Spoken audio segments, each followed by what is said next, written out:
उड़ीसा के ढेंकानाल में एक ऐसा महल है जो कभी एक स्याही आदमी की ख्वाहिश से बनाया गया था। महल इतना बड़ा था कि कहा जाता है कि इसके अंदर लगभग 100 से ज्यादा कमरे थे। लेकिन इस महल को बनाने वाले लोगों की कहानी इस महल की खूबसूरती से कहीं ज्यादा डरावनी है। कहा जाता है कि इस महल को बनवाने के लिए मजदूरों से जबरदस्ती काम कराया गया। बड़े बड़े पत्थर पहाड़ के ऊपर ले जाया जाता था।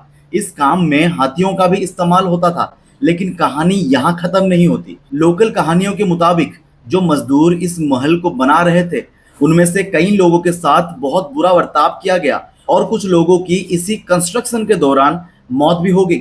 आज जब ये महल सुनसान पड़ा है तो लोग कहते हैं कि रात के वक्त इसी महल के दीवारों के अंदर से मजदूरों के रोने का और चीखने की आवाज सुनाई देती है। और सबसे अजीब बात, कहा जाता है कि कभी कभी महल की टूटी हुई खिड़कियों के पास इंसान जैसा परछाइयां भी देखने के लिए मिलता है। लेकिन क्या यह सच है या फिर एक पुराने महल के साथ वक्त के साथ एक स्टोरी जुड़ गई? तो आज हम जानेंगे उड़ीसा के जतन नगर प्लेस की वो पूरी कहानी, जिसके पीछे सिर्फ भूत की कहानी नहीं बल्कि एक बहुत ही डार्क स्टोरी भी छुपी हुई है। सबसे पहले बात करते हैं कि आखिर जतन नगर प्लेस था क्या। जतन नगर प्लेस उड़ीसा के ढेंकानाल डिस्ट्रिक्ट में एक पहाड़ी इलाके में बना हुआ एक बड़ा स्याही महल था। 20वीं सदी के शुरुआत दौर में इस महल का कंस्ट्रक्शन हुआ था और इसका नाम नृसिंह प्रताप सिंह देव से जुड़ा हुआ है। अब जरा इमेजिन करो, एक पहाड़ी, उसके ऊपर एक बड़ा महल, चारों तरफ जंगल और खुला इलाका, और नीचे से ऊपर तक पत्थरों को ले जाने का काम। उस जमाने में ना मॉडर्न क्रेन्स थी, ना ट्रक्स था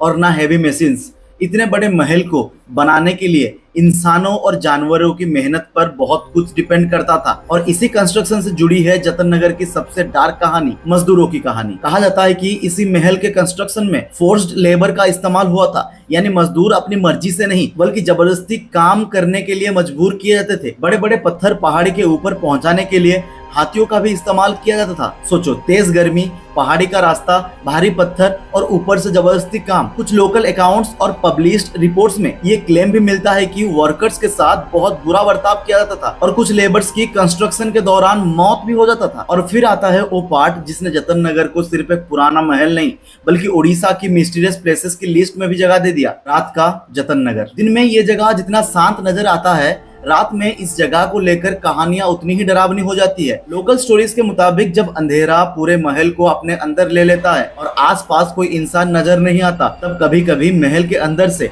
अजीब आवाजें सुनाई देने की बात की जाती है। कोई कहता है जैसे कोई जोर जोर से रो रहा हो, कोई कहता है जैसे किसी को दर्द हो रहा हो, और कुछ लोगों के मुताबिक कभी कभी ऐसा महसूस होता है जैसे खाली महल के अंदर कोई चल रहा हो। अब जरा सोचो, आप एक ऐसी जगह के बाहर खड़े हो जहाँ अंदर कोई रहता है, आसपास सन्नाटा है, सामने सिर्फ पुरानी टूटी हुई दीवारें हैं और उसी वक्त अंदर से किसी की रोने की आवाज आए। आप नेचुरली सोचोगे कि अंदर कोई होगा, लेकिन जब आपको पता चले कि अंदर कोई नहीं है, तब शायद उस आवाज का मतलब और भी डरावना लगने लगे। जतन नगर को लेकर एक और बात भी लोकल स्टोरीज में सुनने को मिलता है। कहा जाता है कि रात के समय महल के आसपास अजीब प्रेजेंस महसूस होता है और कुछ लोगों ने परछाई जैसे चीजें देखने का भी क्लेम किया है। लेकिन यहाँ भी मैं क्लियर कर देता हूँ, इन पैरानॉर्मल एक्सपीरियंस का कोई साइंटिफिक प्रूफ नहीं है। ये लोकल बिलीव्स, स्टोरीज और लोगों के क्लेम्स है। हो सकता है अंधेरे में हवा से हिलती हुई कोई चीज हो, किसी जानवर की आवाज हो, या फिर पुराने बिल्डिंग्स की कोई आवाज लोगों ने किसी और चीज से जोड़ दिया हो। लेकिन दूसरी तरफ जब आप इस जगह की पुरानी कहानी सुनते हो,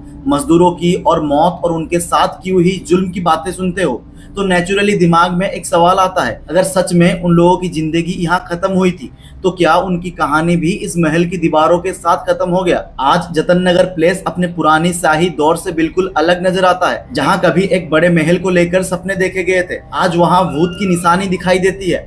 टूटी हुई दीवारें, पुराने कमरे, जंगल से घिरे हुए इलाके और एक ऐसी खामोशी जो इस जगह को और भी मिस्टीरियस बना देता है। और शायद इसीलिए इसी जगह को उड़ीसा के सबसे खतरनाक प्लेसेस में से एक माना जाता है। तो ये थी जतन नगर की कहानी। तो आपको क्या लगता है, जतन नगर की इस महल में सच में भूत है या फिर ये एक बनी बनाई कहानी है? कमेंट में अपना राय जरूर देना। अगर आपको भी भूतों की सच्ची कहानी सुनना पसंद है तो इस वीडियो को एक लाइक करके चैनल को सब्सक्राइब जरूर से कर देना। तो इसी चैनल में आपको ऐसे ही कहानी देखने के लिए मिलेंगे। तो मिलते हैं अगली वीडियो में।